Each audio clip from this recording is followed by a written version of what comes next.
Hello friends, welcome to IIFA. Myself Anish Kumar. और आज की इस वीडियो में मैं स्ट्रक्चर एनालिसिस के कुछ इंपॉर्टेंट कॉन्सेप्ट को लेकर के आया हूँ।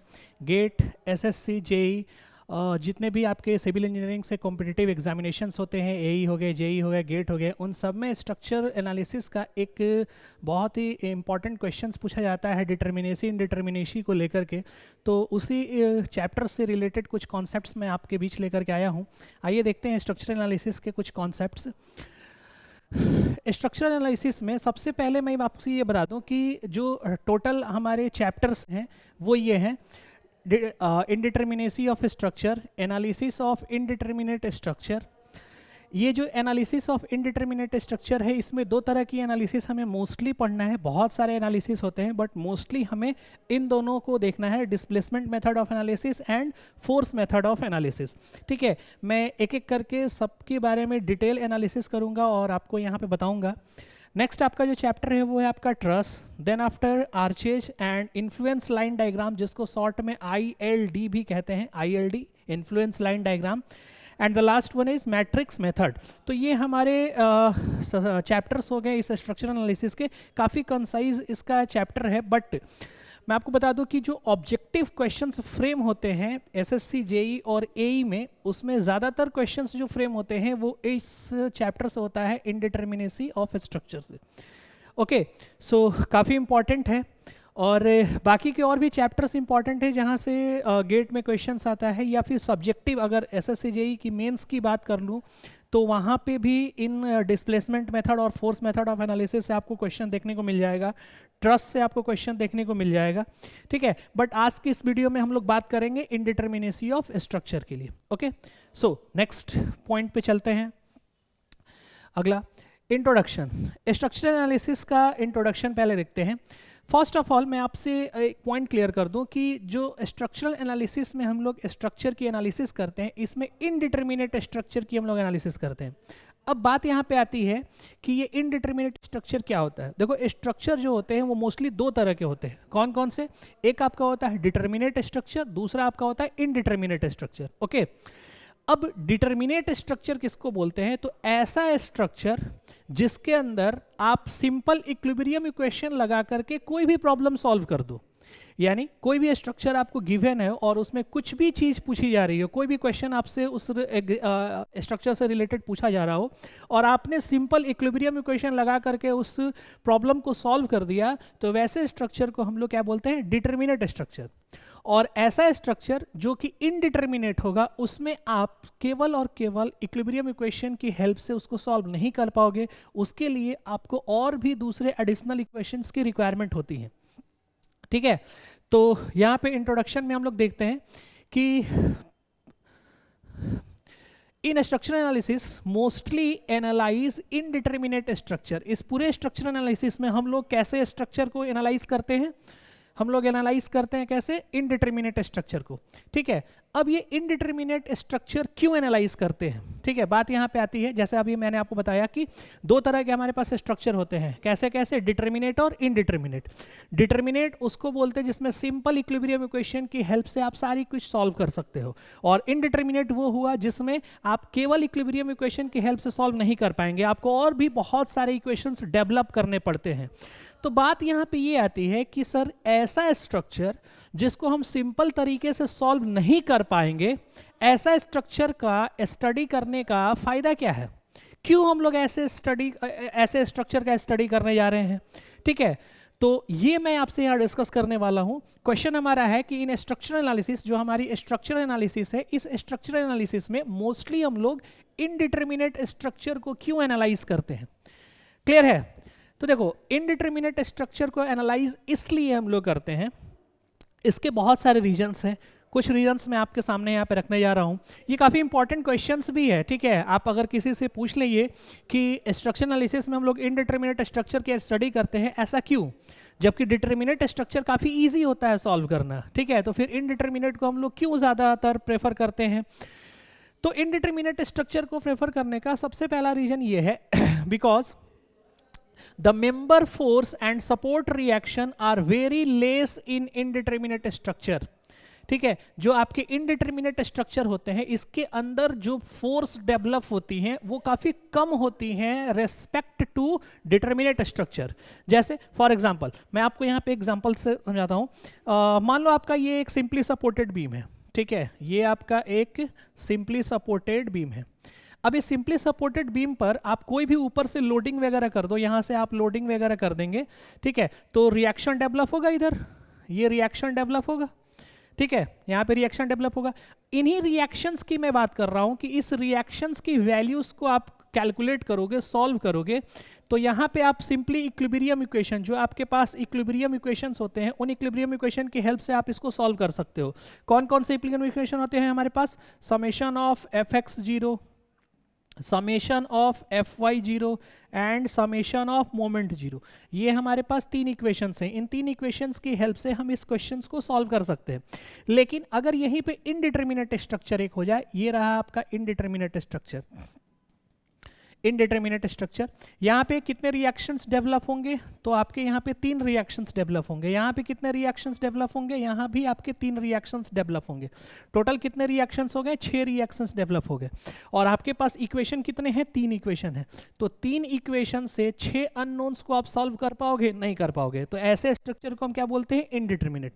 अब फायदा इसका ये हुआ कि आप देखना, अगर यहाँ पे मान लो मैंने 100 किलो न्यूटन का लोड लगा दिया, ठीक है, 100 किलो न्यूटन का लोड लगा दिया, और यहां भी मैं कह रहा हूं आपसे कि 100 किलो न्यूटन का मैंने यहां भी लोड लगा दिया। इस लोड को रेजिस्ट करने के लिए यहां पे सिर्फ 2 ही रिएक्शन है, एक यहां पे, एक यहां पे, सिर्फ 2 रिएक्शंस है। लेकिन इस वाले लोड को रेजिस्ट करने के लिए टोटल नंबर ऑफ रिएक्शंस कितने हैं? 6 है, ठीक है। अगर आप यहां हॉरिजॉन्टल रिएक्शन को काउंट कर लो तो टोटल 3 रिएक्शंस हैं, और यहां पे कितने हैं? 6। तो कोई भी चीज अगर 3 चीजों में डिवाइड होगी, अगर इस 100 को मैंने यहां 3 पार्ट में डिवाइड किया और यहां 100 को 6 पार्ट में डिवाइड किया, तो वैल्यू क्या हो जाएगा? कम कम हो जाएगा, ठीक है। तो ये रीजन है कि इनडिटर्मिनेट स्ट्रक्चर को हम लोग प्रेफर करते हैं, इसलिए क्योंकि उसमें जो मेंबर के अंदर फोर्सेस और रिएक्शंस वगैरह डेवलप होती हैं वो उसकी मैग्नीट्यूड क्या हो जाती है? काफी कम हो जाती है। ओके, चलिए आगे बात करते हैं, ठीक है।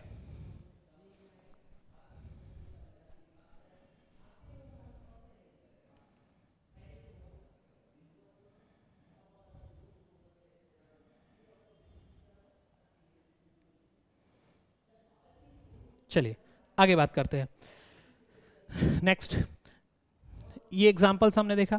सेकंड, और क्या हमारे पास कॉन्सेप्ट है इससे related? When we provide a small depth, ठीक है, we save the material and the design is economical. इसका क्या मतलब हुआ ये समझते हैं। आप देखो, अभी आपने थोड़ी देर पहले इस चीज को समझा कि यहां पे अगर कोई लोड आता है तो इस लोड को रजिस्ट करने के लिए हमारे पास सिर्फ 2 ही रिएक्शंस है।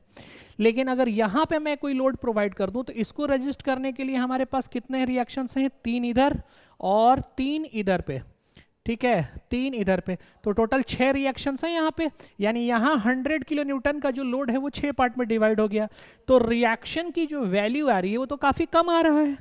बात समझ रहे हो? इस लोड को जो रेजिस्ट कर रहा है, ये रेजिस्टेंस, अगर इसकी वैल्यू जितनी कम हो, इसकी वैल्यू जितनी कम हो उतना ही मेरे लिए बेटर है, और इसकी वैल्यू जितनी कम होगी हमें मटेरियल उतना ही कम प्रोवाइड करना पड़ेगा। मान लो कि अगर यहाँ पे रिएक्शन का वैल्यू बहुत ज़्यादा आ रहा है, बहुत ज़्यादा रिएक्शन ये आपका रेजिस्ट कर रहा है, तो फेलियर के चांसेस ज़्यादा होंगे।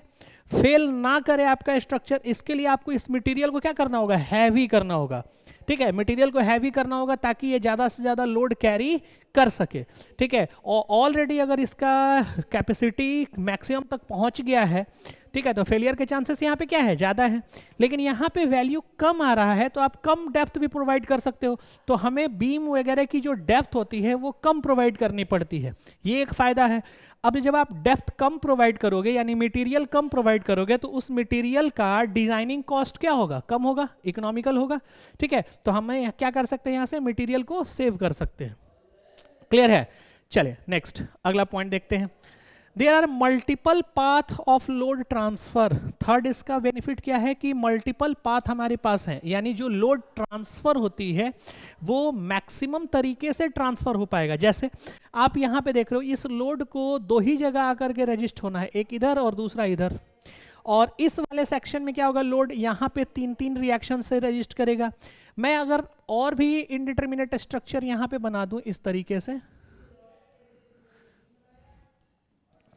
ठीक है, ये इस तरीके से, और यहाँ पे आप कोई लोड प्रोवाइड करते हो, ये जब आप लोड देते हो तो ये लोड यहाँ पे भी आके बैलेंस होगा, यहाँ भी बैलेंस होगा, यहाँ भी बैलेंस होगा, यहाँ भी बैलेंस होगा, तो हमारे पास लोड ट्रांसफर होने का पाथ क्या है, बहुत ज़्यादा है। क्लियर है? तो ये बेनिफिट है हमारा इनडिटर्मिनेट स्ट्रक्चर को एनालाइज करने का, और यही रीजन है कि आपके सिलेबस में इनडिटर्मिनेट स्ट्रक्चर की एनालिसिस करनी पड़ती है। आई होप आपको ये बिल्कुल क्लियर हो गया होगा कि इनडिटर्मिनेट स्ट्रक्चर का एनालिसिस हम लोग सिविल इंजीनियरिंग में क्यों करते हैं। ओके, चलिए आगे चलते हैं। Next, What do you understand by determinate structure and indeterminate structure? इस पार्ट को मैंने अभी जस्ट क्लियर किया कि ऐसा स्ट्रक्चर जिसके अंदर आप सिंपल इक्विलिब्रियम इक्वेशन से उस प्रॉब्लम को सॉल्व कर दो, उसको डिटर्मिनेट बोलते हैं, और ऐसा स्ट्रक्चर जिसमें सिंपल इक्विलिब्रियम इक्वेशन की हेल्प से सॉल्व नहीं कर सकते हैं, ऐसे स्ट्रक्चर को इनडिटर्मिनेट बोलते हैं। ठीक है, ऐसे स्ट्रक्चर को क्या बोलते हैं, इनडिटर्मिनेट। अब डिटर्मिनेट स्ट्रक्चर क्या हुआ, ऐसा जिसमें member force and support reaction can be found, इसको हम लोग कैलकुलेट कर सकते हैं by using only simple equilibrium equation. ठीक है, by using only simple equilibrium equation. ठीक है, सेकंड, अब ये सिंपल इक्विलिब्रियम इक्वेशन होते कितने हैं, ये तीन, summation of F X, F Y और मोमेंट, जिसका यूज करेंगे हम लोग आगे के चैप्टर्स में जब हमें एनालाइज करना होगा स्ट्रक्चर के एनालिसिस को। जैसा कि मैंने बताया था, सेकंड चैप्टर हमारा जिसमें डिस्प्लेसमेंट मेथड और फोर्स मेथड ऑफ एनालिसिस होती है, तो जब हम एनालाइज करेंगे तो इसका यूज भी देखेंगे कि किस तरीके से इसका एप्लीकेशन करते हैं। अभी तो केवल आप सिर्फ ये देख रहे हो कि सिंपल इक्विलिब्रियम इक्वेशन होता क्या है।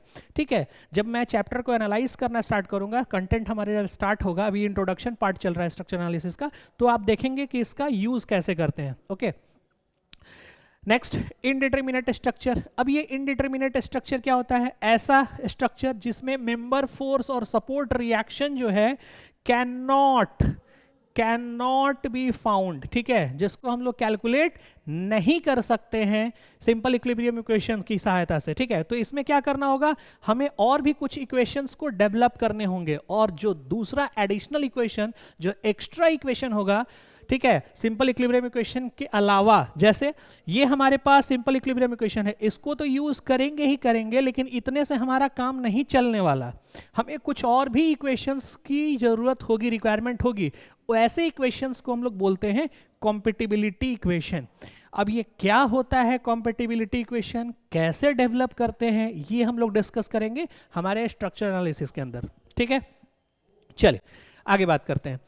थोड़ा सा एक पॉइंट आप ये देख लो कि जैसे मान लो मैं आपसे कह रहा हूं कि हमारे पास एक इक्वेशन है 2x + 3 = 8, और मैं आपसे पूछ रहा हूं कि x की वैल्यू फाइंड आउट करके बता दो, क्या आप सॉल्व कर लेंगे? बहुत इजी है, आप आसानी से सॉल्व करके इसको बता दोगे। लेकिन यहीं पे मैं आपको एक दूसरा सवाल देता हूं, सेकंड क्वेश्चन। ठीक है, ये फर्स्ट क्वेश्चन था आपका।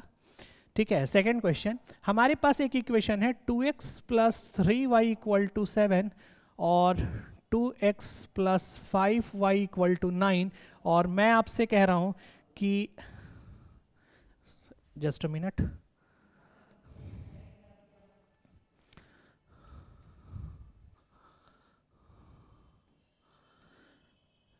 y + 3z = 8। मैं आपसे यहां पूछ रहा हूं कि आप z की वैल्यू मेरे को बता दो या x की वैल्यू मेरे को बता दो। ठीक है, ये मेरा क्वेश्चन है। अब जरा आप यहाँ पे देखेंगे कि यहाँ पे अननोन्स कितने हैं, जिसकी वैल्यू आपको कैलकुलेट करनी है, वो कितने हैं। एक वैल्यू x हुआ, दूसरा y हुआ, और तीसरा क्या हुआ, z हो गया। तीन तीन अननोन्स हैं, और आपके पास इक्वेशन कितने हैं, दो। इक्वेशन कितने हैं, दो। क्या दो इक्वेशन से तीन अननोन्स की वैल्यू आप कैलकुलेट कर पाओगे? पॉसिबल ही नहीं कर सकते, है ना। सेम यही कॉन्सेप्ट होगा कि इनडिटरमिनेट स्ट्रक्चर में आप इन तीन इक्वेशन की सहायता से, इन तीन इक्वेशन की हेल्प से इस स्ट्रक्चर को सॉल्व नहीं कर पाओगे। इसके लिए आपको और इक्वेशंस की रिक्वायरमेंट होगी, जैसे यहाँ वैल्यू सॉल्व करने के लिए और भी इक्वेशंस हमें चाहिए। क्लियर है? ओके, चलिए अगले क्वेश्चन पे चलते हैं। अब बात आती है डिग्री ऑफ इनडिटरमिनेसी किसको बोलते हैं। तो जैसा अभी मैंने आपको एक प्रॉब्लम से बताया कि मान लो कि आपके पास यहाँ इक्वेशन है 2x + 3y = 8। मैं आपसे पूछ रहा हूँ कि x और y दोनों की वैल्यू आप हमें बता दें। ठीक है, दोनों की वैल्यू आप हमें बता दें। क्या आप सॉल्व कर पाएंगे? नहीं कर पाएंगे। क्यों? क्योंकि आप बोलोगे सर हमारे पास तो इक्वेशन एक ही है, हमारे पास इक्वेशन एक ही है, दूसरा इक्वेशन तो है ही नहीं। तो आपको और कितने इक्वेशन की रिक्वायरमेंट है? एडिशनल एडिशनल एडिशनल कितने इक्वेशन की रिक्वायरमेंट है इसको सॉल्व करने के लिए? एक और चाहिए आपको, एक और रहेगा तो आप इसको सॉल्व कर देंगे।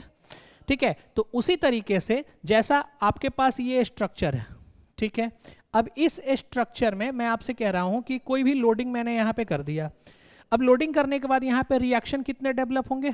तो यहाँ पे रिएक्शन डेवलप होंगे 3, ये 3 रिएक्शन डेवलप होंगे। इधर भी कितने रिएक्शन डेवलप होंगे? 3। टोटल कितने रिएक्शन हो गए? 6 रिएक्शंस आपके पास हैं। ठीक है, कितने रिएक्शन है? 6 रिएक्शंस को सॉल्व करने के लिए इक्वेशन कितने चाहिए मेरे को? इक्वेशन कितने चाहिए? 6। बट हमारे पास अवेलेबल कितने हैं? ठीक है, अवेलेबल इक्वेशन कितने हैं? 3। कौन कौन से 3 इक्वेशन अवेलेबल हैं? Summation of fx0, summation of fy0 and summation of moment 0, यही 3 इक्वेशन है। तो देखो 6 हमारे पास रिएक्शन हो गई।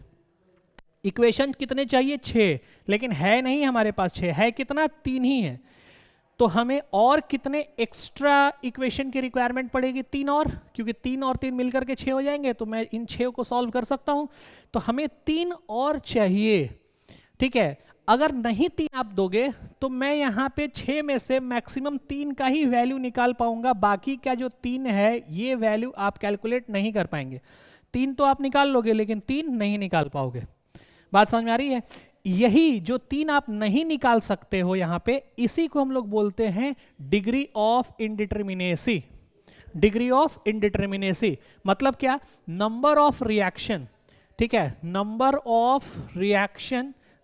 Of reaction which is not calculated by using simple equilibrium equation, इसी को हम लोग क्या बोलते हैं? इनडिटरमिनेसी। आपसे अगर कुछ पूछा जा रहा है कि किसी भी स्ट्रक्चर में कि आप बता दो कि इस स्ट्रक्चर में डिग्री ऑफ इनडिटरमिनेसी कितनी है, तो आप क्या कैलकुलेट करेंगे?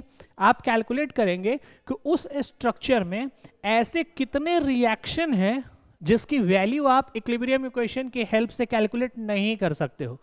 या आप ये कह लें कि इक्विलिब्रियम इक्वेशन 3 हमारे पास हैं, तो 3 को छोड़ करके बाकी जितने रिएक्शंस होंगे उसी नंबर ऑफ रिएक्शंस को मैं डिग्री ऑफ इनडिटरमिनेसी बोलूंगा। क्यों? क्योंकि उस नंबर ऑफ रिएक्शन का वैल्यू मैं कैलकुलेट नहीं कर पाऊंगा, उसके लिए मुझे एक्स्ट्रा इक्वेशन चाहिए जिसको हम लोग क्या बोलते हैं? Compatibility equation.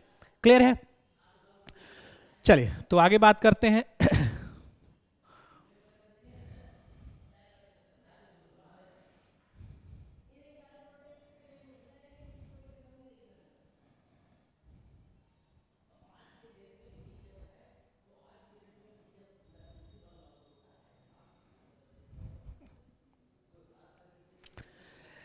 Analysis of structure. देखो एनालिसिस ऑफ स्ट्रक्चर जैसा कि मैंने अभी आपको बताया कि 2 तरह से एनालाइज करते हैं। कैसे एनालाइज करते हैं हम लोग?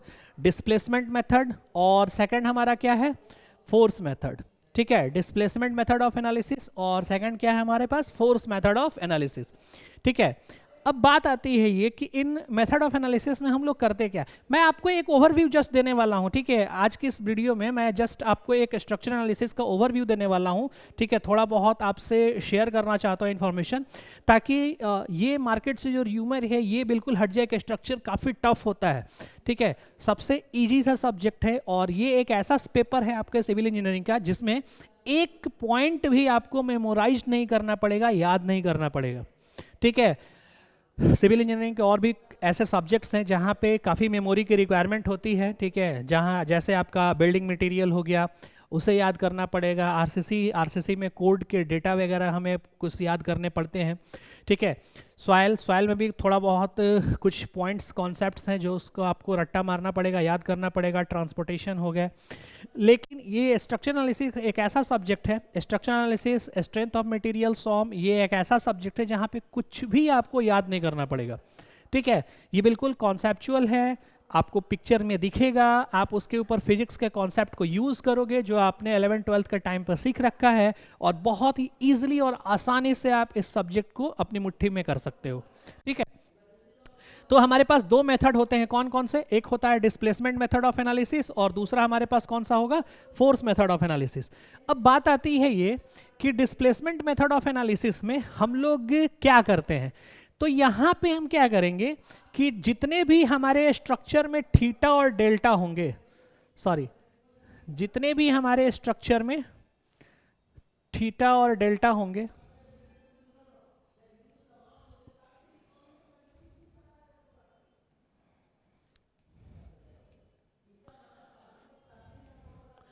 हमारे स्ट्रक्चर में जितने भी क्या होंगे? थीटा और डेल्टा होंगे, ठीक है। थीटा और डेल्टा, इन सारे थीटा और डेल्टा को, इन सारे थीटा और डेल्टा को हम लोग अननोन्स कंसिडर करते हैं, ठीक है। जैसे एक स्ट्रक्चर में आपको यहाँ पे ड्रॉ करके दिखा रहा हूँ, ये हमारे पास एक स्ट्रक्चर है, यहाँ पे मैंने फिक्स सपोर्ट लगा दिया, ठीक है। मैं ये सारी चीज़ें भी बताऊंगा, रोलर सपोर्ट क्या होता है, गाइडेड रोलर क्या होता है, इंटरनल हिंज क्या होता है, फिक्स सपोर्ट क्या होता है, ये सारा चीज़ मैं आपसे डिस्कस करूंगा, ठीक है।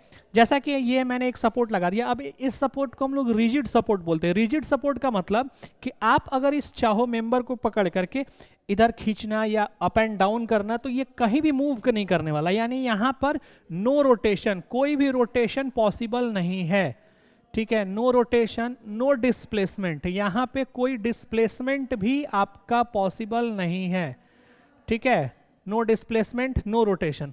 तो ना यहाँ पे आपको थीटा मिलने वाला है और ना ही यहाँ पे आपको क्या मिलने वाला है? डेल्टा मिलने वाला है इस वाले एंड पर, इस वाले एंड पर। लेकिन इस वाले एंड पर तो कोई सपोर्ट आपने दिया नहीं, कोई भी सपोर्ट नहीं प्रोवाइड किया। तो सपोर्ट नहीं प्रोवाइड किया तो मैं जब ऊपर से यहाँ पे लोड दूंगा तो इस लोड की वजह से ये तो अप एंड डाउन हो सकता है, मूव करेगा, यानी यहाँ पे डेल्टा एग्जिस्ट, ये डेल्टा एग्जिस्ट करेगा, ठीक है। यहां थीटा भी एग्जिस्ट करेगा, थीटा भी क्या करेगा? एग्जिस्ट करेगा। तो पूरे स्ट्रक्चर में जहां जहां जितने नंबर ऑफ थीटा और डेल्टा, यानी number of rotation, number of displacement possible हो सकते हैं, उन सबको अननोन मान करके इसको हम लोग सॉल्व करते हैं डिस्प्लेसमेंट मेथड ऑफ एनालिसिस से। क्लियर है? एनालिसिस ऑफ स्ट्रक्चर के दो तरीके हैं जो आपको पढ़ना है बेसिकली, और भी मेथड्स हैं, लेकिन बेसिकली हमें ये दो चीज़ पढ़नी होती है जहां से ज़्यादातर फ्रेम किया जाता है क्वेश्चंस को। तो मैं आपसे बता रहा था कि डिस्प्लेसमेंट मेथड ऑफ एनालिसिस में आप क्या करते हो। तो बेसिकली हम लोग करते हैं यही, जैसे फॉर एग्जांपल मैं और भी आपको स्ट्रक्चर से यहाँ पे क्लियर करा दूं, ठीक है। ये हमारे पास स्ट्रक्चर है, मैंने यहाँ पे रोलर सपोर्ट लगा दिया। अब क्या होता है रोलर, अभी थोड़ी देर बाद वीडियो में मैं आपको बताऊंगा कि रोलर सपोर्ट किसको बोलते हैं, और यहाँ मैंने फिक्स कर रखा। अब आप देखो कि इस सपोर्ट पर तो कोई भी थीटा कोई भी डेल्टा होगा नहीं, अभी जैसे मैंने आपको यहाँ पे क्लियर किया। लेकिन यहाँ पर ये चीज़ क्या होगी कि आप इसको अगर ऊपर की तरफ चाहोगे खींच लेना तो ये नहीं जाएगा, क्योंकि ये यहाँ से क्या है? अटैच्ड है, रिएक्शन प्रोवाइड कर देगा। लेकिन अगर मैं इसको आगे की तरफ एक्सटेंशन करना चाहूँ तो थोड़ा बहुत ये एक्सटेंड हो सकता है। अब आप सोचोगे कि सर जब ये उसको आगे जाने नहीं देगा तो यहाँ से कैसे आगे बढ़ जाएगा? तो इस मटेरियल को मैं इलास्टिक समझ करके अगर मैं बात करूं, इलास्टिक यानी आपका थोड़ा बहुत एक्सियल डिफॉर्मेशन तो हो ही सकता है, ये डेल्टा, इस डेल्टा को आप सॉम में थोड़ा बहुत पढ़े होंगे, PL/A एक्सियल डिफॉर्मेशन। तो वो एक्सियल डिफॉर्मेशन इधर थोड़ा बहुत हो सकता है ना। तो ऐसा सपोर्ट कि यहाँ पे क्या है? डेल्टा पॉसिबल है। आप यहाँ से इसको रोटेट भी करा सकते हैं, ठीक है। कैसे रोटेट करेगा वो रोलर सपोर्ट अभी मैं आपसे डिस्कस करूंगा तो आपको और भी ज़्यादा क्लियर हो जाएगा। तो यहाँ पर क्या है? एक डेल्टा पॉसिबल है और एक थीटा पॉसिबल है, ठीक है। तो ऐसे स्ट्रक्चर में हम लोग थीटा और डेल्टा, ये काफ़ी इजी होता है। जैसे ही आप सारे सपोर्ट्स के बारे में समझ जाएंगे ना, एक बार में देख के बता दोगे सर यहाँ डेल्टा होगा, यहाँ थीटा होगा, यहाँ डेल्टा 2 होगा, यहाँ थीटा 2 होगा, आप तुरंत ही इसको बता दोगे, ठीक है। काफ़ी इजी होता है। तो मैं आपसे बेसिकली ये बात कर रहा था कि डिस्प्लेसमेंट मेथड ऑफ एनालिसिस में हम लोग स्ट्रक्चर के जितने थीटा और डेल्टा होते हैं उनको क्या करते हैं, हम लोग अननोन समझ करके और स्ट्रक्चर को सॉल्व करते हैं। अब आती है बात फोर्स मेथड ऑफ एनालिसिस में। तो फोर्स मेथड ऑफ एनालिसिस में हम लोग यहाँ पे मेंबर फोर्स और सपोर्ट रिएक्शंस को अननोन मानते हैं, मेंबर फोर्स और सपोर्ट रिएक्शन, ठीक है। और थोड़ी देर पहले मैंने आपसे बताया था कि मेंबर फोर्स और सपोर्ट रिएक्शंस जो अननोन आप मानते हो, ठीक है, उसी को तो आप क्या बोलते हैं, स्टैटिक इंडिटरमिनेसी।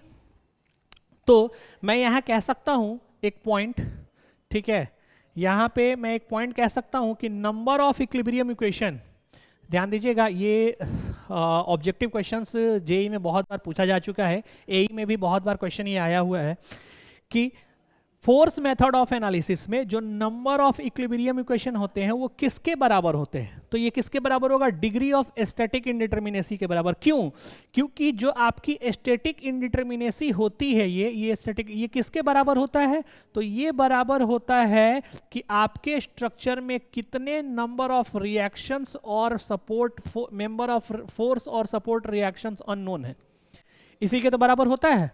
तो number of equilibrium equation force method of analysis में किसके बराबर हो जाएगा, जो हमारी डिग्री ऑफ इंडिटरमिनेसी होगी। क्लियर है। ऐसा ही कुछ कॉन्सेप्ट आपको यहां पे देखने को मिलेगा, ऐसा ही कुछ कॉन्सेप्ट यहां पे देखने को मिलेगा। अब यहां का क्या कॉन्सेप्ट है वो जरा देख लेते हैं। तो बाबू अभी हम लोगों ने देखा कि इस डिस्प्लेसमेंट मेथड ऑफ एनालिसिस में अननोन्स के रूप में हम लोगों ने किसको कंसिडर किया था, थीटा और डेल्टा को, ठीक है। अननोन्स के रूप में हमने किसको कंसिडर किया था, थीटा और डेल्टा को, है ना, थीटा और डेल्टा को। अब बात आती है ये कि ये थीटा और डेल्टा जो अननोन्स आपके हैं इसको हम लोग बोलते हैं काइनेमेटिक इंडिटरमिनेसी। कौन सा इंडिटरमिनेसी बोलते हैं, काइनेमेटिक। इसको क्या बोलते हैं, स्टैटिक इंडिटरमिनेसी, ठीक है, क्योंकि ये सपोर्ट पे डेवलप हो रहा है और सपोर्ट पे जो डेवलप होगा रिएक्शन, जितना ज्यादा रिएक्शन डेवलप होगा आपके पूरे स्ट्रक्चर को वो क्या करेगा, स्टेबल रखेगा। तो स्टेबिलिटी प्रोवाइड कराता है ये, इसलिए इसको हम लोग क्या बोलते हैं, स्टैटिक इंडिटरमिनेसी। स्टैटिक, स्टेबल है ये।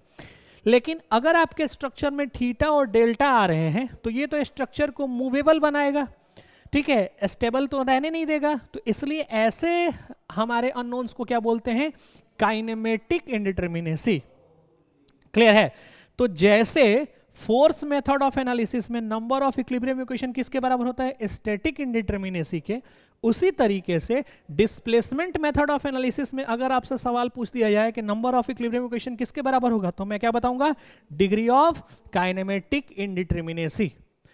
क्लियर है। आई होप आपको ये पॉइंट समझ में होगा। काफी ही फेमस क्वेश्चन है, क्वेश्चन पूछा जाता है number of equilibrium equation in force method of analysis, number of equilibrium equation in displacement method of analysis will be equal to, options में आपको मिल जाएंगे, ठीक है, number of static indeterminacy, number of kinematic indeterminacy, इस तरीके से। तो आप दोनों को क्लियर कर पाओगे। डिस्प्लेसमेंट मेथड में थीटा और डेल्टा को कंसीडर करते हैं, ये सपोर्ट पर मूवमेंट प्रोवाइड कराता है, इसलिए इसको काइनेमेटिक इंडिटरमिनेसी बोलते हैं। इसीलिए number of equilibrium equation displacement method में किसके बराबर होगा, काइनेमेटिक इंडिटरमिनेसी। और number of equilibrium equation static, ये number of equilibrium equation force method में किसके बराबर होगा, स्टैटिक इंडिटरमिनेसी के। क्लियर हो गया कॉन्सेप्ट। चलिए आगे चलते हैं। नेक्स्ट अगली बात होगी, स्ट्रक्चर आपके जो होते हैं वो basically on the basis of their framing, on the basis of their look, on the basis of their stability, दो पार्ट में डिवाइड होता है। कैसा कैसा, एक आपका होता है रिजिड स्ट्रक्चर, रिजिड ज्वाइंटेड, और दूसरा आपका स्ट्रक्चर होता है पिन ज्वाइंटेड, ठीक है। अब ये रिजिड ज्वाइंटेड और पिन ज्वाइंटेड का मतलब क्या होता है, तो जैसे मान लो कि आपका कोई भी मेंबर है, जैसे मान लीजिए कि ये हमारे पास दो मेंबर है। अब इन दोनों मेंबर को मुझे ज्वाइंट करना है, तो मेरे पास दो ऑप्शन है। एक, इन दोनों मेंबर को यहाँ पे लाऊंगा और इसको वेल्डिंग कर दूंगा, ठीक है। यहाँ पे मैंने क्या कर दिया, इसको वेल्डिंग कर दिया, पूरा यहाँ से यहाँ तक इसको वेल्ड कर दिया, ठीक है। अब ये वेल्डिंग कर दोगे आप तो ये क्या हो जाएगा, पूरा का पूरा जो ज्वाइंट है वो रिजिड हो गया ना। अब ये यहाँ से ये मूव कर पाएगा ना, रोटेट कर पाएगा, कुछ भी नहीं होगा। लेकिन अगर मैं यहाँ पे इन दोनों को पकड़ के लाऊं और एक दूसरे के ऊपर करके और एक पाइवोटेड एक पिन से कनेक्ट कर दूं, ठीक है, एक पिन से कनेक्ट, जैसे ये मेंबर है, दूसरा मेंबर मैं लाया यहाँ पे और दोनों में ड्रिल करके, ठीक है, इन दोनों में क्या किया, यहाँ ड्रिल ही किया और ड्रिल करके छोटा सा एक पिन लगा दिया। तो आप ड्रिल करके जब एक नुकीला पिन लगा देंगे यहाँ पे, तो ये क्या होगा, यहाँ से रोटेट करता रहेगा। तो ऐसा स्ट्रक्चर जिसके ज्वाइंट के लिए आपने पिन का इस्तेमाल किया है उसको हम लोग बोलेंगे पिन ज्वाइंटेड। और ऐसा स्ट्रक्चर जिसमें आपने फिक्स कर दिया कि मेंबर अब ना ये रोटेट करेगा, कुछ भी नहीं होगा, तो ऐसा स्ट्रक्चर को क्या बोलते हैं, रिजिड स्ट्रक्चर। ठीक है, तो हमारे पास दो तरह के स्ट्रक्चर होते हैं, एक रिजिड ज्वाइंटेड स्ट्रक्चर होता है और एक पिन ज्वाइंटेड स्ट्रक्चर होता है। ठीक है, रिजिड ज्वाइंटेड और पिन ज्वाइंटेड। अब ये रिजिड ज्वाइंटेड स्ट्रक्चर में क्या क्या आते हैं, तो रिजिड ज्वाइंटेड स्ट्रक्चर में हमारे पास आते हैं बीम और फ्रेम। ठीक है, बीम और फ्रेम, यानी आपके सिलेबस के अंदर जितने भी बीम और फ्रेम का आप एनालिसिस करोगे वो सारा का सारा किस कॉन्सेप्ट से डील होगा, रिजिड ज्वाइंटेड स्ट्रक्चर से। क्लियर है? अब बात आती है पिन ज्वाइंटेड स्ट्रक्चर के एग्जांपल में। तो पिन ज्वाइंटेड को बोलते हैं ट्रस, इसको क्या बोलते हैं हम लोग, ट्रस कहते हैं। ठीक है, होता क्या है ट्रस, अब इसकी बारे में बात कर लें हम लोग।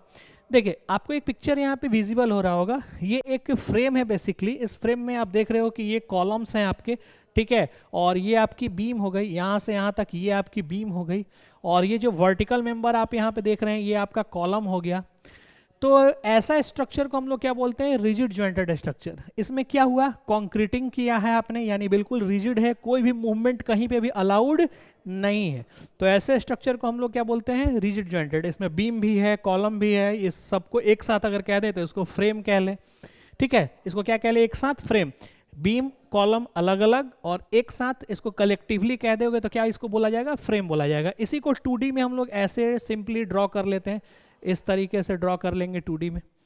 ठीक है, अब बात आती है कि ट्रस किसको बोलते हैं। तो ये जो आप पिक्चर देख रहे हो यहाँ पे, ये रेलवे ट्रैक के ऊपर एक ओवरब्रिज बनाया गया है यहाँ से। ठीक है, इस पर एक ब्रिज बनाया गया है जिसके ऊपर आप ट्रैवल कर रहे हैं। तो ये जो स्ट्रक्चर आपको ट्रायंगल शेप का जो दिख रहा है, ये ट्रायंगल शेप का, इसको हम लोग क्या बोलते हैं, ट्रस। ठीक है, ये क्या होता है, ट्रस। और फ्रेश आप स्ट्रक्चर देख लें। ठीक है, ये है आपका ट्रस। ये जो स्ट्रक्चर आपको दिख रहा है इसको हम लोग क्या बोलते हैं, ट्रस बोलते हैं। इसका फायदा क्या है कि ये सारे स्ट्रक्चर जो है ना पिन ज्वाइंटेड है। ठीक है, यहाँ पे कैसा है, पिन ज्वाइंटेड है। ये जो स्ट्रक्चर आपका दिख रहा है, ये स्ट्रक्चर यहाँ पे कैसा है, पिन ज्वाइंटेड है। ठीक है, पिन ज्वाइंटेड। अब फायदा क्या है और इन दोनों में डिफरेंस क्या है, ये हम लोग समझते हैं। बहुत बड़ा डिफरेंस है, बहुत ही ह्यूज डिफरेंस है इन दोनों के बीच में। ठीक है, इतना बड़ा डिफरेंस है कि मैं शॉर्ट में आपसे ये कह दूं कि अगर, ठीक है, अगर मैं ये कह दूं कि इस वाले स्ट्रक्चर पे मैं 1000 किलो न्यूटन का लोड प्रोवाइड कर दूं और इस वाले स्ट्रक्चर पे मैं 1000 किलो न्यूटन का लोड प्रोवाइड कर दूं, तो मे बी शायद ऐसा हो कि ये स्ट्रक्चर इतने सारे सपोर्ट्स लगने के बाद भी ये फेल कर जाए, ये आपका फेल हो जाए। बट इसकी चांसेस ऑफ फेलियर काफी कम है, काफी कम है। रीजन मैं आपको डायरेक्टली बता दूं कि रीजन क्या है। रीजन ये होता है, किसी भी स्ट्रक्चर को फेल होने में सबसे ज्यादा रेस्पॉन्सिबल जो होता है वो होता है बेंडिंग मोमेंट। कोई भी स्ट्रक्चर आपका जो फेल होता है due to only of bending moment. ठीक है, क्यों? क्योंकि सबसे ज्यादा स्ट्रेन एनर्जी जो डेवलप होता है वो बेंडिंग मोमेंट की वजह से। अब ये सारी बातें जैसे ये स्ट्रक्चर एनालिसिस मैं स्टार्ट करूंगा वहां पे और डिटेल में मैं आपको दिखाऊंगा और आपको इक्वेशन डिराइव करके प्रूफ करके दिखाऊंगा कि क्यों ऐसा होता है। ठीक है, तो अभी आप इस टाइम के लिए इतना समझ लें कि सबसे ज्यादा जो स्ट्रक्चर फेल होता है वो किसकी वजह से होता है, बेंडिंग मोमेंट की वजह से होता है। ठीक है, बेंडिंग मोमेंट। और मैं आपसे ये कह दूं कि इस वाले में हर जगह बेंडिंग मोमेंट की वैल्यू जनरेट होगी, कुछ ना कुछ होगा। ठीक है, जनरेट होगा, लेकिन बॉस इसमें किसी भी पॉइंट पे आप बेंडिंग मोमेंट कैलकुलेट करेंगे तो वैल्यू कितना आ जाएगा, 0। ये क्या बात हो गई सर, बेंडिंग मोमेंट की वैल्यू इस स्ट्रक्चर में हर जगह क्या हो जाएगा, 0। और सबसे ज्यादा जो स्ट्रक्चर फेल होता है वो किसकी वजह से होता है, बेंडिंग मोमेंट की वजह से होता है। और वही बेंडिंग मोमेंट इसमें क्या हो गया, 0 हो गया, तो फेलियर के चांसेस सारे खत्म हो गए। तो that is the difference between rigid structure and pin jointed structure. Okay, अब ये क्यों होता है बेंडिंग मोमेंट जीरो, कैसे जीरो हुआ, ये सारी बातें हम लोग जब ट्रस्ट स्टार्ट करूंगा मैं वहां पे आपको बहुत ही डिटेल में बताऊंगा क्यों होता है। बहुत बड़ा रॉकेट साइंस नहीं है, सिंपल सा कॉन्सेप्ट है, ठीक है, अप्लाई करेंगे तुरंत आ जाएगा। तो ये हमारे रिजिड ज्वाइंटेड और पिन ज्वाइंटेड के बीच में डिफरेंसेस हो गए। चलिए नेक्स्ट पॉइंट पे हम लोग आते हैं। अब बात आती है ये कि सर ये जो मेंबर फोर्स और रिएक्शंस होते हैं ये किस वाले स्ट्रक्चर में कितना होता है, कौन कौन सा होता है, इसकी जरा बात हम लोग कर लें। तो देखो फोर्स और रिएक्शंस दो तरह के डेवलप होते हैं, एक एक्सटर्नल और दूसरा इंटरनल।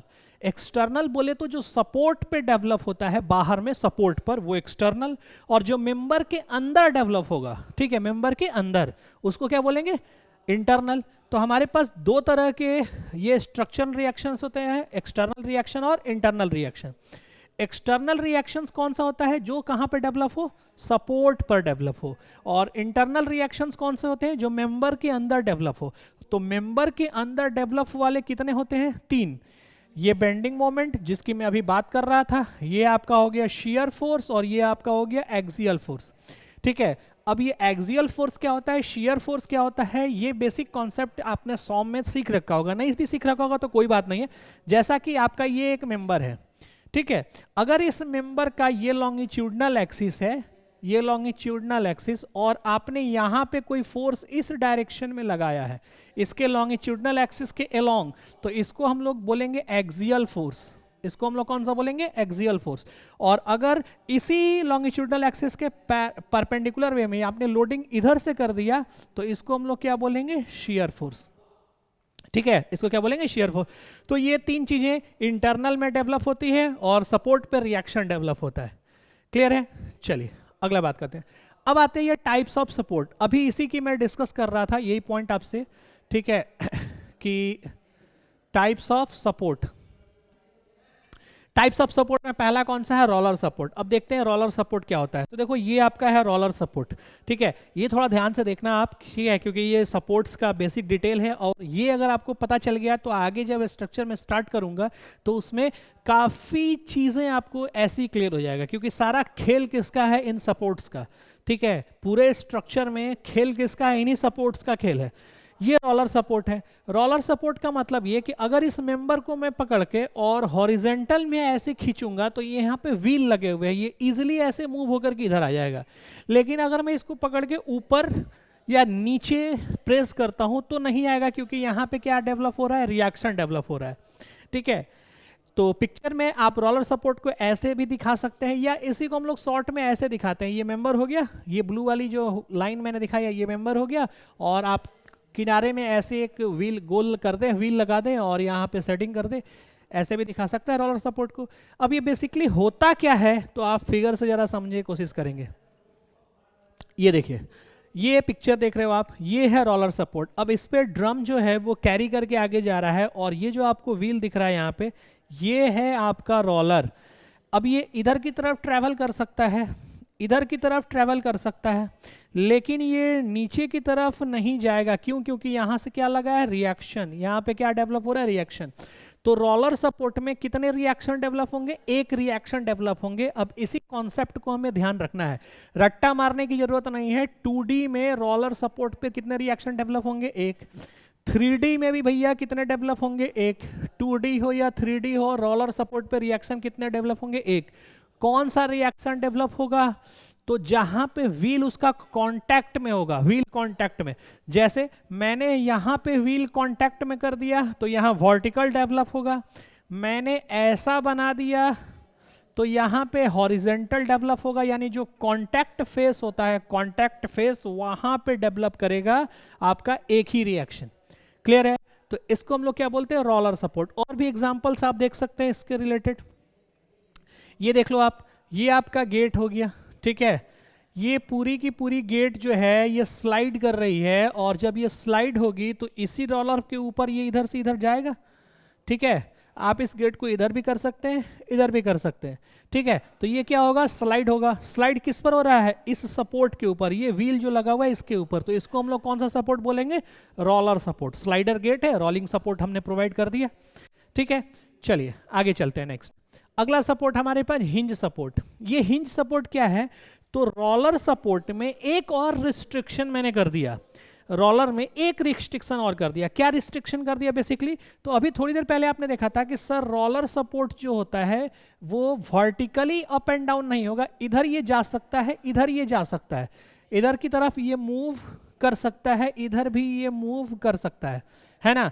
मैंने क्या करा कि इसके मूवमेंट को ब्लॉक कर दिया, दोनों तरफ से रिएक्शंस प्रोवाइड करा दे, यहां भी रिएक्शन डेवलप करा दिया, इधर से भी रिएक्शन डेवलप करा दिया। तो अगर आपने हॉरिजेंटल और वर्टिकल दोनों रिएक्शन डेवलप करा दिए तो इसको हम लोग अब हिंज कहेंगे। कैसा सपोर्ट बोलेंगे? Hinge support.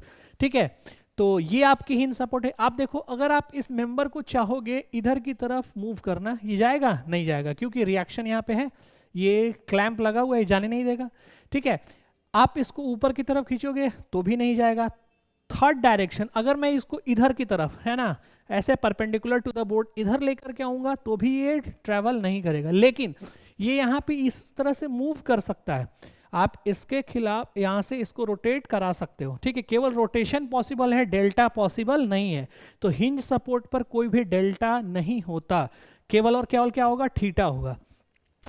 इसलिए सपोर्ट जानना जरूरी है, क्योंकि जब आप displacement method of analysis perform करेंगे तो वहां पे थीटा और डेल्टा तुरंत आपको पहचानना होगा, कहां पे थीटा हो सकता है, कहां पे डेल्टा हो सकता है, किस डायरेक्शन में हो सकता है, कितने नंबर्स हो सकते हैं। तो ये जानने के लिए आपको सपोर्ट्स का एनालिसिस करना काफ़ी जरूरी है। ठीक है, तो ये कैसा हो गया? हमारा हिंज सपोर्ट हो गया। अब हिंज सपोर्ट के 2D में कितने रिएक्शन होंगे? 2। ठीक है, एक इस डायरेक्शन में हो गया, एक इस डायरेक्शन में हो गया, और 3D ले लूँ तो तीनों तरफ से हो जाएंगे रिएक्शन। 3D में कितने हो जाएंगे? 3। ठीक है, ये आपका एक हिंज सपोर्ट का एग्जांपल इस फिगर में आप देखेंगे। फिगर थोड़ा सा फटा सा है, ठीक है, बट आप देखें तो ये एक ब्रिज है, मूवेबल ब्रिज है। ठीक है, दोनों तरफ से ऐसे उठाया गया है। जब भी इस पे आना जाना हो तो इसको हम लोग क्या कर देंगे? ऐसे क्लोज कर देंगे, ये शट डाउन, ये डाउन होकर के और ऐसे फ्लैट हो जाएगा बिल्कुल। तो यहाँ से इस वाले पॉइंट से ये क्या हो रहा है? ऐसे उठ रहा है ऊपर की तरफ। ये इधर से क्या हो रहा है? ऐसे उठ रहा है ऊपर की तरफ। दोनों को ऐसे डाउन करके और एक लेवल में लेकर के आ जाएंगे।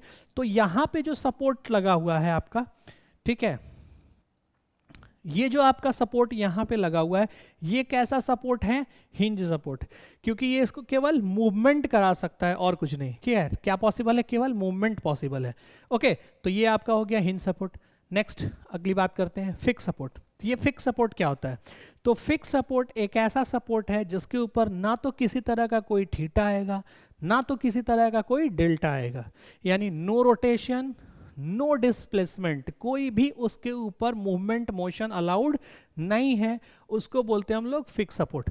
ठीक है, जैसे ये आप अगर इसके ऊपर लोडिंग करोगे इस तरीके से, ठीक है, तो ये सारा लोड यहाँ से कैरी कर लेगा। आप इसको ऐसे मूव कराना चाहोगे तो यहाँ से ये मूवमेंट नहीं होने देगा, यानी किसी तरह का कोई भी मूवमेंट यहाँ पे ये होने नहीं देगा। जैसा कि आप पिक्चर में देख सकते हैं, जब हम लोग अपना घर वगैरह बनाते हैं, ठीक है, तो आप जब कॉलम कास्ट करते हो, कॉलम एक देते हो, तो वहाँ पे पूरा नीचे में एक स्लैब बेस बना करके, सॉरी, ठीक है, यहाँ पे स्लैब बेस बना करके और क्या करते हो आप यहाँ पे,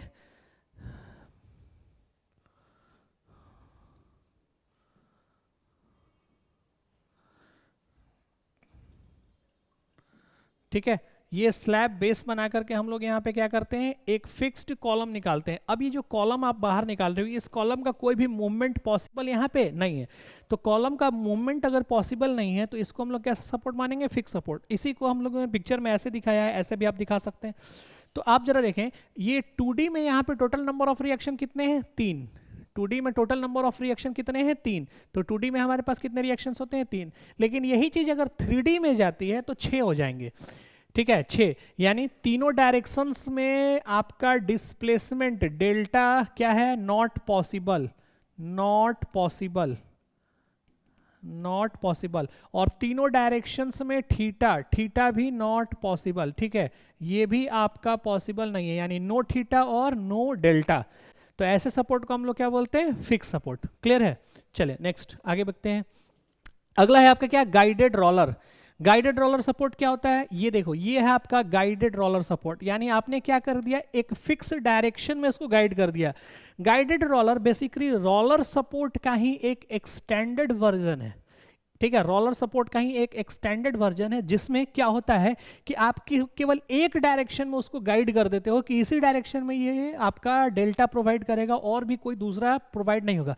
यानी आप इसको रोटेट करना चाहेंगे तो ये रोटेट नहीं होगा, ठीक है, केवल क्या होगा, एक डायरेक्शन में ये मूव करेगा। और भी एग्जाम्पल समझते हैं, जैसे ये है आपका, ठीक है, ये क्या है, गाइडेड रोलर, एक ही डायरेक्शन में आपका ये मूवमेंट इसमें प्रोवाइड करेगा, ठीक है। और भी देखते हैं, ये क्या है, गाइडेड रोलर।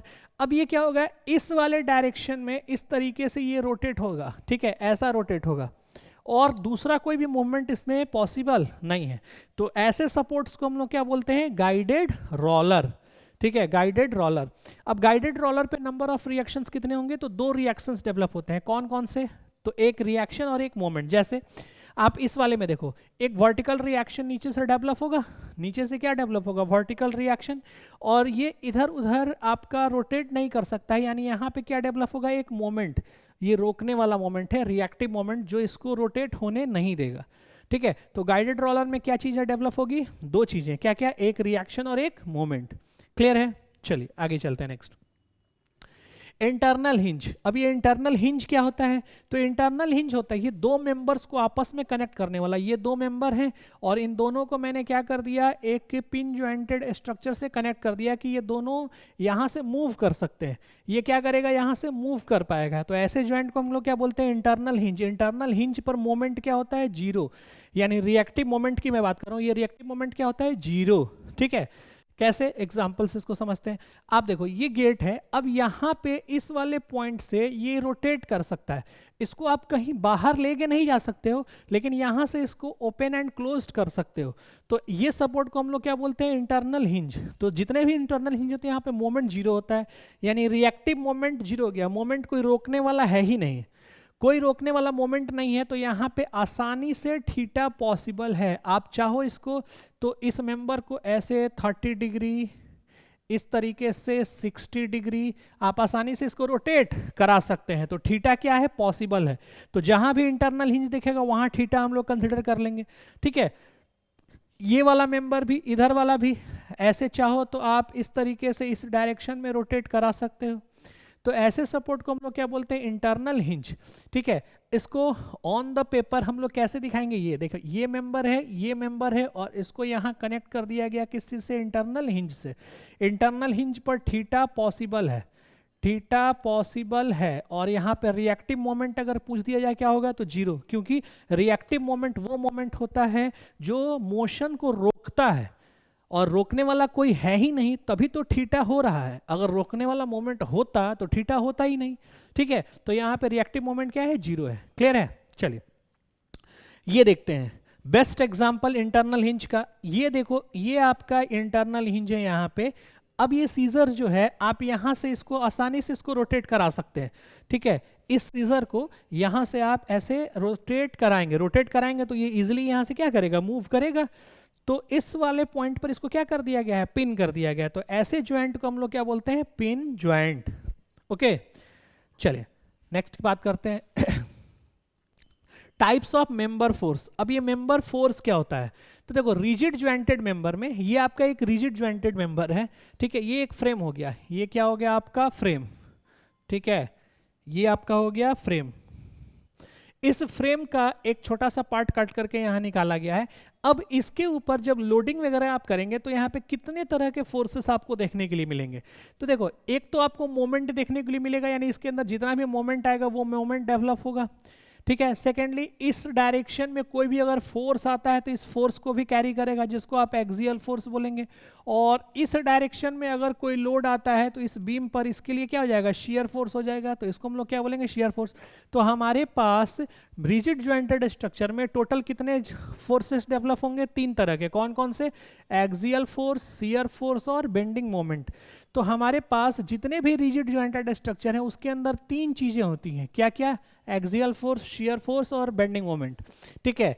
लेकिन ध्यान दीजिएगा, अगर पिन ज्वाइंटेड स्ट्रक्चर की बात कर ले तो वहां सिर्फ और सिर्फ एक ही चीज डेवलप होता है जिसको बोलते हैं एक्सियल फोर्स। ठीक है, अगर मैं बात कर लूं यहाँ पे पिन जो, अच्छा 3D की बात कर लेते हैं, 3D में ये चीज कितने डेवलप हो जाएंगी, तो 6 हो जाएंगी। ठीक है, ये एक एक्सियल फोर्स और ये 2 शियर और ये तीनों डायरेक्शन में मोमेंट, ये 3D फ्रेम है। कोई भी रोटेशन, कोई भी डेल्टा, कोई भी थीटा यहाँ पॉसिबल नहीं है 3D की बात करना, एक्स डायरेक्शन ना वाई डायरेक्शन ना जेड डायरेक्शन। ठीक है, तो एक्स वाई जेड किसी डायरेक्शन में ना थीटा आएगा ना डेल्टा आएगा, तो हर तरफ से क्या है रोकने के लिए उसको रिएक्शन। थीटा डेल्टा जब आएगा नहीं तो उसको रोक रहा है कोई, और जो रोक रहा है उसी को तो रिएक्शन बोलते हैं। तो हर तरफ से रोकने वाले रिएक्शंस हैं R X R Y R Z, और थीटा को रोकने के लिए moment M O X M Y और एम जेड। ठीक है, नेक्स्ट बात करते हैं pin jointed. Pin jointed structure में यहाँ पे मैंने आपको बताया कि हर जगह यहाँ पे क्या होता है, पिन होता है, हर जगह क्या होता है यहाँ पे पिन ज्वाइंटेड। तो ऐसे पिन ज्वाइंटेड स्ट्रक्चर में आपका सिर्फ और सिर्फ एक ही चीज होती है जिसको हम लोग बोलते हैं एक्सियल फोर्स, जिसको हम लोग क्या बोलते हैं एक्सियल फोर्स, चाहे वो 2D में हो या वो 3D में हो।